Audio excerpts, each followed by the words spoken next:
If God knows before he creates, like say he creates me, he knows already what I'm going to do, correct? Now if he knows I'm going to hell, why does he choose to send me to hell as opposed to send someone else to heaven? And you say he knows what I'm going to do. Why would he condemn me to that fate when I haven't even done anything? Okay, that's an excellent question. First point, God doesn't send you to hell. You send yourself to hell by rejecting He knows what I'm him. going to do. Good point. Is he not sending me to hell? Okay, good. You're right. He knows what you're going to do. Yes, sir. I agree with that. He's all-knowing. But when we say that God is all-knowing, we do not mean that God writes on a piece of paper, you will reject Jesus and go to hell. But he does know that, does he not? But this is why he knows it. He knows it because he's eternal. Meaning by that, he is outside of time. Meaning by that, right now, God sees tomorrow. Which means it's due to God's perspective that he's all-knowing. It's not due to the fact that you're a little computer that he programs and then you have to do what he's programmed you to do. No, we don't mean that. Rather, we mean God's perspective is outside of the dimension of time. So God sees all of human history at one glance. Well, then that would be saying that God does not know what I'm going to do and God is not all-knowing. He sees it. He sees tomorrow. He sees the year 2000 right now. So, does he know what I'm going to do or does he not know what I'm going to do? He knows what you're going to do, but he has not programmed you to do it. You can freely choose to do it. But he knows what I'm going to freely choose to do. Exactly. That's a contradiction. No, it's not. Because his perspective is outside of time. See, that's why I'm trying to emphasize that. You see, it's the same way with his omnipresence. God can be in Calcutta, India, and in Austin, Texas at the same time. Now, I would agree with you. That's irrational in one sense, isn't it? It's very irrational. Right. It's irrational if you think that God is confined to a torso, the way you and I are. Then it's impossible to be in Austin, Texas, and in Calcutta, India at the same time. But Jesus in the Bible revealed that God is not confined to a torso. He's a spiritual being, not limited to a body. That is why, because he's outside of the dimension of space, he can be in Austin, Texas, and in Calcutta, India at the same time. He's outside of the dimension of space. He's not limited by space the way I am, the way you are. Similarly, God is not limited by the dimension of time. He's eternal. I got a birthday, man. I'm gonna die. I'm gonna have a death day. God doesn't have a birthday. God doesn't have a death day.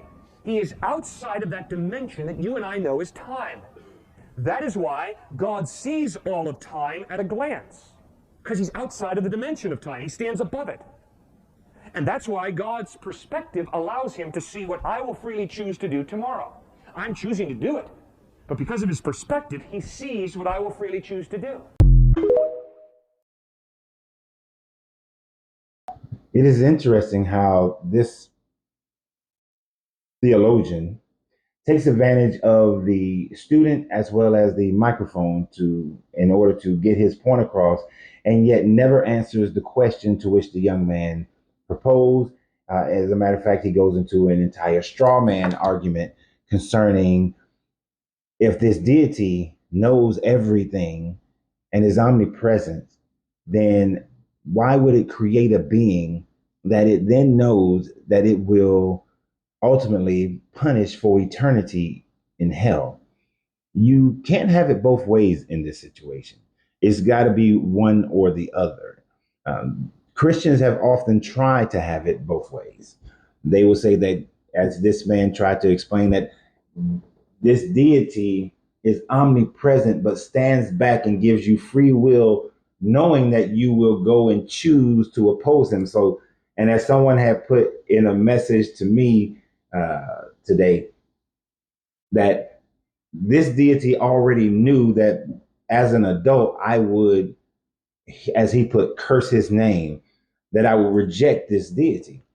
In so doing that, according to this deity, I was purposely created in order to be born, to be burned in hell, to be tormented in hell for all eternity, that this good God created that. But yet, then this is the Calvinist argument between Calvinists and most other Christians, but yet this God has omnipresence, but I yet have free will. There is no way that I can have free will, and this deity has omnipresence, already knows what the ending result would be. This deity would have to enforce within itself the inability to know all things. I said omnipresence earlier, but to know all things, to be omniscient.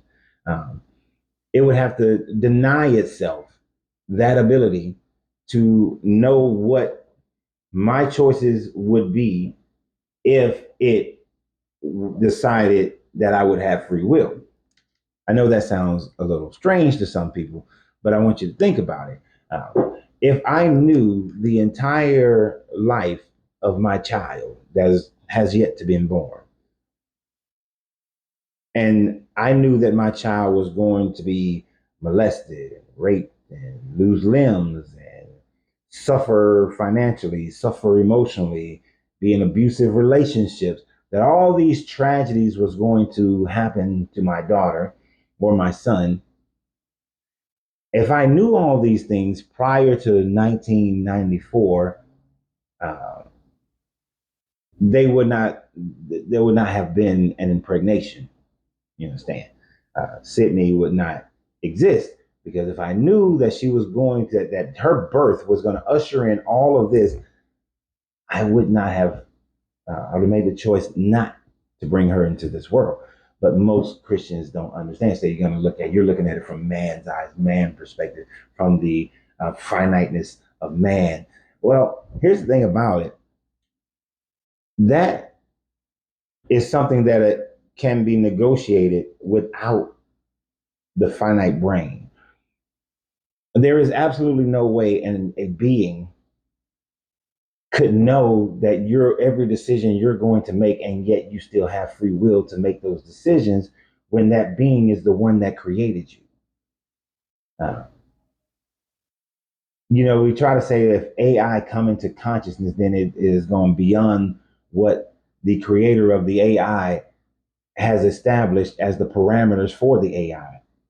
But when the AI comes into consciousness, no longer does the programming of the creator work on the AI. You see, now the AI truly has free will, and the AI decides what it's going to do next, and the creator has no idea what it's going to do next.